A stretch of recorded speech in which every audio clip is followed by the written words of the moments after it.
Red Alert Team News Report. Date, November 7th, 2025. Location, Belém, Brazil, Manila, Philippines. COP30 Climate Summit opens amid deadly Typhoon Kalmaegi devastation. Belém, Brazil, Manila. As world leaders, environmental scientists, and global delegates convene in Belém for the highly anticipated COP30 Climate Summit, the world is once again reminded of the destructive consequences of inaction. This year's summit began under the dark cloud of Typhoon Kalmaegi, which has left hundreds dead and thousands displaced across the Philippines, a tragic symbol of the climate crisis's immediacy. COP30, dubbed the Implementation COP, aims to shift the global focus from commitments to measurable climate action. Negotiators from nearly 200 countries have arrived with the pressing mandate to finalize carbon reduction frameworks and enforce funding mechanisms for vulnerable nations bearing the brunt of climate impacts. The Philippines disaster has become a central talking point among delegates. As Kalmaegi tore through Luzon and Visayas, flooding entire towns and destroying infrastructure, climate scientists drew parallels between the storm's unprecedented intensity and escalating ocean temperatures linked to human-induced global warming.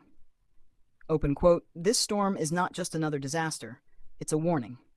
Every year we delay implementation, we write another chapter of tragedy," UN Secretary-General Antonio Guterres during the opening ceremony in Belém.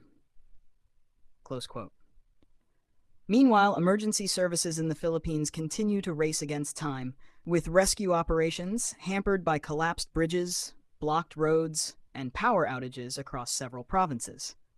Regional authorities report that over 1.2 million residents have been affected, prompting immediate calls for international assistance.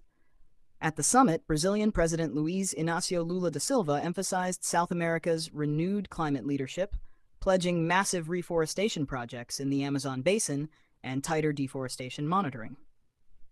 The initiative aligns with new frameworks under the Global Green Transition Fund, expected to channel billions toward renewable energy and disaster resilience.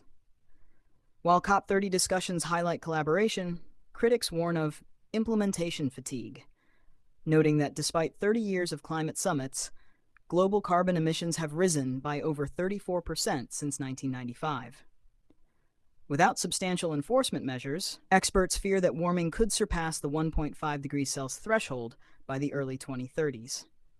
As the world's poorest nations plead for justice, Kalmaegi's devastation stands as both a tragedy and a wake-up call, underscoring why COP30 may be the most crucial climate meeting of this generation. By Red Alert Team, source Reuters, UN Climate Secretariat, Climate Change News.